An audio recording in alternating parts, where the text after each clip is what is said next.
소율이 문답 제76, 77, 78문답에 대해서 알아보도록 하겠습니다. 제9계명에 대해서 다루고 있습니다. 제9계명은 무엇입니까? 제9계명은 내 이웃에 대하여 거짓 증거하지 말라 입니다. 이렇게 답을 했습니다. 그러면 9계명에서 뭐가 요구됩니까? 제9계명은 특히 증거할 때 사람과 사람 간의 진실을 보존하고 증진하여 우리 자신과 이웃의 선한 이름을 보존하고 증진할 것을 요구합니다. 사람과 사람 간의 진실, 그것을 지키고 또 키워라. 그리고 선한 이름을 보존하고 또 증진시켜라. 그렇게 답을 합니다. 그리고 78문에는 무엇이 그러면 제9계명에서 금지됩니까? 제9계명은 진실에 위배되는 것이나 우리 자신과 이웃의 선한 이름을 손상하는 것을 무엇이든지 금합니다. 그랬습니다. 그러니까 거짓말에 대해서 그것도 그 법정에서 쉽게 말하면 이 사람을 멸망시키려고 해하려고 하는 그런 거짓말 하지 말라는 말이죠. 이익과 손해 충돌이 될 때 그때 실제로 사실대로 이렇게 증언하라. 이 말이죠. 그래서 거짓말에 대해서 두 계명에서는 다뤘습니다. 그렇다면 거짓말에도 종류가 있는데 첫 번째로는 자신이 너무 피해가 입을 것 같고 자기 자신의 뭔가 프라이버시, 자존심, 어떤 소중한 것들을 지키기 위해서 거짓말을 하는 경우 있습니다. 그거는 어느 정도 그럴 수 있겠다. 이렇게 참작이 되는 그런 거짓말들이죠. 그런데 무서운 거는 영적인 문제와 연결된 거짓말이 있습니다.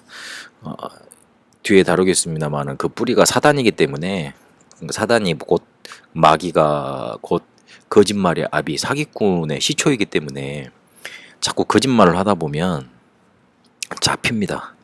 사기 많이 치는 사람들 보면 대부분 보면 뭔가 들려 있는 것 같습니다. 그러니까 자세히 그 사람들 쳐다보면 자기가 어떻게 어떤 사람한테 돈을 뜯어낼지 그게 보인다 그래요. 뭔가 들린 거죠. 뭐가 이게 트인 거죠, 쉽게 말하면. 근데 그 트인다는 게 좋은 방향으로 간 게 아니고 나쁜 방향으로 간 거 아닙니까? 그걸 보고 영적인 문제 그럽니다. 그러니까 자기도 모르는 사이에 거짓말을 기가 차게 잘하는 사람들이 있어요. 제 아는 사람 중에도 어려서부터 거짓말을 너무 잘했는데 아주 쉽게 이렇게 하고 이렇게 막 그 욕심이 많아가지고 거짓말해서 이렇게 막 뺏어 먹고 이렇게 막 그랬던 사람이 있는데 결국은 그 사람이 이렇게 정신문제 와가지고 큰 실패를 당하더라고요. 그러니까 거짓말이 단순히 자기 자신을 지키려고 처음에 시작할 수는 있고 이해는 갑니다만은 영적인 문제로 발전할 수도 있고요. 발전하고요. 그리고 영적인 문제로 발전하다 보면 사단한테 잡히는 그런 단계가 옵니다. 그래서 안 하면 안 되는, 그리고 그걸 즐기면 8계명에서 다뤘던 것처럼 도둑질하는 거 영적인 문제와 관계있다 그랬잖아요. 재미 느낀다 그랬잖아요. 그 단계까지 가는 겁니다. 그리고 더 나쁜 거는 이웃을 해 입히려고 중상모략을 꾸며가지고 막 그렇게 하는 거. 조금 사람이 잘못된 사람이 있으면 그 사람을 고쳐주려고 그러고 포용하려고 그러고 그래야 되는데 사람들은 그렇지 않습니다.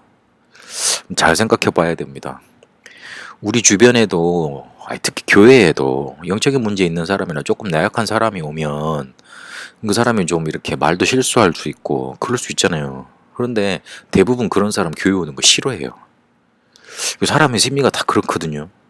그런데 그런 심리와 더불어 이렇게 자기들한테 해 입히려고 하는 그런 좀 잘난 사람들이 생기잖아요. 그러면 그 사람 어떻게든 찍어 없애버리려고 해 입히려고 이렇게 서로 막 해가지고 그 사람 왕따 시킨다든지 그 사람 일 못하게 만든다든지 그 사람에 대한 이상한 소문 만들어가지고 뭔가 막는다든지 이거 만들어냅니다. 근데 성경은 그 뿌리가 창세기 3장 1절에서 5절까지 보니까 하나님같이 된다고 말을 했던 마귀에게서부터 시작이 된답니다. 이 거짓말이. 요한복음 8장 44절에 거짓의 아비라고 분명히 예수님이 밝히셨습니다. 사단은 자기 것이 없습니다. 왜냐하면 자기가 만든 것이 아니기 때문에. 보통 우리가요, 저 사람이 사단이 준 능력으로 그 일을 했다 그러는데 조금 그 말을 할 때 조심하셔야 됩니다. 우리 인간한테 능력과 달란트를 주시는 분은 성령 하나님이십니다. 하나님이 주신 능력을 가지고 이 사람이 타락을 해서 사단에게 속아서 잘못 쓰이는 겁니다. 그 원래 주신 분은 하나님이십니다. 사단이 준 달란트란 말은 그 신학적으로는 안 맞는 말이고 성경적으로도 안 맞는 말이에요. 달란트는 하나님이 주시는 거예요. 불신자인데도요. 맞아요. 왜냐면 그 우리가 소위를 문답 처음에 봤을 때 일반 은총 얘기했었잖아요. 그 일반 은총은 신자에만 국한된 게 아니라 모든 사람들한테 편만하게 하나님께서 끼치는 은혜이십니다. 그래서 불신자도 세상을 살아갈 수 있을 만큼 달란트 주시고 능력 주신다니까요. 그런데 사단이요, 자기가 준 것처럼 그 사람의 능력을, 그리고 그 사람의 영혼을 사로잡아서 하나님 아닌 세상을 망가뜨리고 세상을 정복하고 세상을 막 저주 재앙을 가져다 놓은 방향으로 쓰게 만드는 겁니다. 그래서 거짓 사업인 겁니다. 자기 것이 하나도 없습니다. 그런데 자기 것인 양 딱 사로잡고 속여버립니다. 하나님이 다 만들어 놓으신 거, 하나님이 다 주신 것들인데요. 조심하셔야 돼요. 그래서 고린도후서 11장 14절에 보니까 사단도 광명의 천사로 너희들에게 나타나지 않냐 그랬어요. 결국 속이는 거예요. 잘 속이는 존재가 바로 사단이고 또 다른 이름으로 마귀라고 그러지 않습니까? 거짓말의 뿌리는 이 사단 마귀에서부터 시작을 합니다. 그래서 결정적인 순간에 잡힙니다. 그리고 완전히 잡혀야지만 또 그 말을 계속 해내고, 중요하게 좀 생각해야 될 게, 영적으로 우리 자신에 대해서 거짓말을 하지 않아야지만 그리스도가 정말로 필요하다는 사실이 붙잡힙니다. 이스라엘이 자기들이 완전히 실패한 걸 모른 채 자꾸만 자기들은 선민이라고 내세우세요. 그러니까 그리스도가 필요 없죠. 그리스도가 왔는데 자기 마음에 안 들죠. 그러니까 죽였잖아요. 우리에게도 그런 결과가 또 나타나는 겁니다. 영적으로 거짓말하지 말아야 됩니다. 그리고 우리 자신에 대해서 거짓말하지 않아야지만 진짜 사실이 제대로 보입니다. 그리고 상대방에 대해서 거짓말하지 않아야지만 세상에서도 그리고 내 삶에서도 성공할 수 있습니다. 그래서 응답받는 사람들은 사실적인 판단, 그리고 객관적인 판단, 합리적이고 양심적이고 영적인 판단을 하지 않습니까? 이런 사실들을 알기 때문에 말을 그냥 듣고 거짓말일 수 있기 때문에 그냥 그대로 실천 안 해요. 확인해 보죠. 그리고 모든 사람들이 인정할 수 있도록 판단하고요. 그리고 이치에 맞게 양심적으로 영적으로 이렇게 할 수 있어야지만 이 거짓말에 속지 않고 뛰어넘게 되어 있습니다. 거짓의 영이 분명히 있습니다. 속입니다. 그래서 영적으로 제대로 보고 자신과 상대에 대해서 속이지 않도록 하나님 앞에서 바로 서야 되겠습니다. 그래서 하나님이 우리에게 주시는 참 진리의 축복 속에 우리가 자유함을 누리고 인도받을 수 있도록 해야 되겠습니다. 레위기 19장 16절에 보면 너는 내 백성 중에 돌아다니며 사람을 비방하지 말며 내 이웃의 피를 흘려 이익을 도모하지 말라. 나는 여호와이니라. 왜 나는 여호와이니라 그랬을까요?